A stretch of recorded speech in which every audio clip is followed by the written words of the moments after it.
ঠিক আছে। আসসালামু আলাইকুম। Hair treat hair transplant clinic থেকে ডাক্তার জাকারিয়া বলছি। আজকে আমরা আমাদের আরেকজন ভাইয়ের হেয়ার ট্রান্সপ্লান্ট করবো। তো ওনার ক্ষেত্রে আমরা অলরেডি মার্কিং করেছি। আপনারা দেখেছেন যে ফ্রন্ট এরিয়াতে আমরা 3টা জোন করেছি। এই যে ফ্রন্ট যে জোনটা দেখছেন, সামনের যে জোনটা, এইটাতে আমরা ঘনত্বটা সবচেয়ে বেশি দেবো, ডেনসিটি সবচেয়ে বেশি দেবো। এবং পেছনের যে এরিয়া আছে, এই এরিয়াটুকুতেও আমরা ডেন্সিটি বেশি দিব, এবং মাঝখানের যে এরিয়াটা আছে এটাতে আমরা ডেন্সিটিটা কম দিব। তো সেক্ষেত্রে আমরা সবসময় হেয়ার লাইন নিয়ে আপনাদেরকে বলে থাকি যে হেয়ার লাইনটা কিরকম হওয়া উচিত। ন্যাচারালি আমরা সারা ওয়ার্ল্ডেই সবসময় বলে থাকি যে আপনি যখন ট্রান্সপ্লান্ট করবেন এটাকে ন্যাচারাল করতে হবে।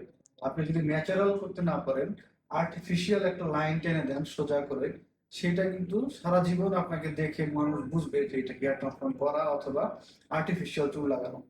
সেক্ষেত্রে আমরা যদি ন্যাচারাল করতে চাই, তাহলে অবশ্যই আমাদেরকে যেটা প্যাটার্নটা মনে রাখতে হবে যে এই যে এরিয়াটা, হুম, এইখানে একটা মাস্কুলার লেয়ার থাকে। এই লেয়ারটা এই লেয়ারের উপরে দিতে হবে। আমরা যদি এই লেয়ারের নিচে লাগাই, তাহলে কি হবে, এই যে যখন মাস্কুলার লেয়ারটা নড়াচড়া করবে তখন এটার সাথে চুলও নড়াচড়া করবে, যেটা দেখতে খুবই অড লাগবে। বাংলাদেশে অনেকগুলো সেন্টারেও এই ধরনের কেস আমরা পেয়েছি, এবং পরবর্তীতে সেগুলো কিন্তু আমাদেরকে উঠাই দিতে হয়েছে। তো এই যে আপনি একটু উপরের দিকে তাকান, হ্যাঁ, কুচকান, এই দেখেন এই পর্যন্ত কিন্তু ওনার এই মাস্কুলার লেয়ারের মুভমেন্ট আছে। সো আমাদেরকে অবশ্যই হেয়ার লাইনটা এটার উপরে রাখতে হবে। এবং আমরা যখন এখানে ট্রান্সপ্লান্টটা করব, এখানে কিন্তু আমরা জিগজ্যাগ প্যাটার্নটা মেনটেন করব।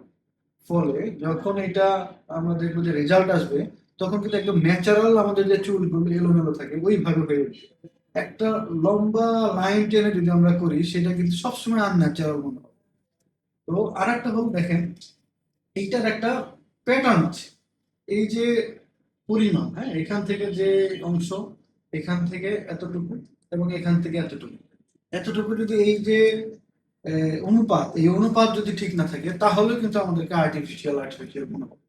এই কারণে আমরা কিন্তু একদম ন্যাচারাল ভাবে এটা করার চেষ্টা করি, যাতে ভবিষ্যতে কোনোভাবে বোঝা না যায় যে এটা আর্টিফিশিয়াল বা আমাদের এখানে কোনো ট্রান্সপ্লান্ট হচ্ছে। সবসময় মনে হবে যে ইয়াং বয়সে ওনার যেরকম ছিল ওই রকমই দেখা যাবে। আর একটু ব্যাকে আমরা দেখাই, আমরা যে আসলে হেয়ার ট্রান্সপ্লান্টের ক্ষেত্রে ডোনার এরিয়া আমরা আসলে সিলেকশন কিভাবে করি।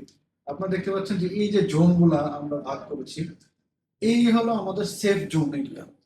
আমরা যদি এখান থেকে হেয়ার না নিয়ে অন্যান্য জায়গা থেকে নেই, তাহলে কিন্তু সেই চুলগুলো সেফ জোনের মধ্যে থাকবে না। ফলে সেইগুলা কিন্তু আমাদের হেয়ার ট্রান্সপ্লান্টের জন্য উপযুক্ত না, কারণ সেগুলো ডিএসটি হরমোন সেন্সিটিভ থাকার পসিবিলিটি বেশি থাকে, সেগুলো পরবর্তীতে পড়ে যেতে পারে।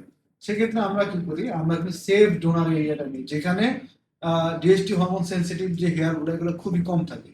ফলে আমরা এই এরিয়া থেকে যদি ট্রান্সপ্লান্টেড হেয়ার নেই তা এবং এটা ট্রান্সপ্লান্ট করি, এটা কিন্তু পরবর্তীতে সহজে পড়বে না। এবং ডিএসটি হরমোন সেন্সিটিভ না থাকার কারণে এই চুলগুলো কিন্তু অনেক দিন পর্যন্ত ভালো থাকবে। আর আমরা যদি সেফ ডোনার এরিয়া থেকে না নিয়ে অন্যান্য জায়গা থেকে নেই, তাহলে কিন্তু সেই চুলগুলো ভবিষ্যতে আবারও পড়ে যেতে পারে। এই কারণে আমরা আপনাদেরকে সবসময় বলবো যে ট্রান্সপ্লান্টেড যে চুলগুলো আছে এগুলোর কিন্তু খুব বেশি কেয়ার দরকার হবে, 7-8 মাস কেয়ার করলে ওকে। বাট ওনার যে এক্সিস্টিং যে চুলগুলো আছে, দেখেন অলরেডি এখন এখানে যেহেতু কিছু চুল আছে, এখানে কিছু চুল আছে, এখানে কিছু চুল আছে, এই চুলগুলো কিন্তু হরমোন সেন্সিটিভ। ফলে ভবিষ্যতে যদি পরে কোনগুলো পড়বে, অধিকাংশই এই চুলগুলো পড়ে যায়। অনেকে বলে ট্রান্সপ্লান্টের পরে আবার পড়ে গেছে, সেই চুলগুলো কিন্তু এই যে নর্মাল যে চুলগুলো আছে, যেগুলো ডিএসটি হরমোন সেন্সিটিভ চুল, এই চুলগুলো পড়ে যাবে। বাট আমাদের যে ট্রান্সপ্লান্টেড হেয়ার, এটার মধ্যে কিন্তু প্রায় 90-95% চুল অনেকদিন পর্যন্ত থেকে যাবে। তো এই কারণে উনি যদি এই চুলগুলো রাখতে চায়, তাহলে ওনাকে মেইনটেনেন্স করতে হবে। তো এইটাকে উনি মেডিসিন দিতে পারে, এটা যতদিন হবে এটা রাখতে চায়। ঠিক আছে?